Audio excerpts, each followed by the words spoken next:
Lungo Rio Terà della Maddalena vi è una corte, questa corte, la corte del Volto Santo. Un alto rilievo lo possiamo notare proprio sulla parete di un edificio della corte e sul pozzo. Questo non è altro che la riproduzione del Volto Santo di Lucca. Segnava il limite dove si erano stabiliti i mercanti proprio provenienti da Lucca.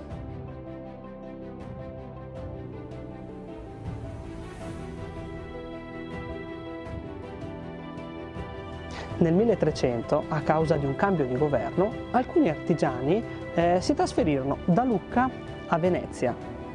Portarono con loro non solo le famiglie, ma anche una sapiente lavorazione, la lavorazione della seta, tanto che nel 1360 formarono una vera e propria corporazione.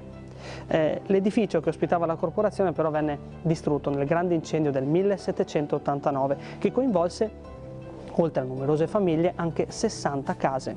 Per avere un'idea di quello che successe, il Guardi ha dipinto tutto su tela.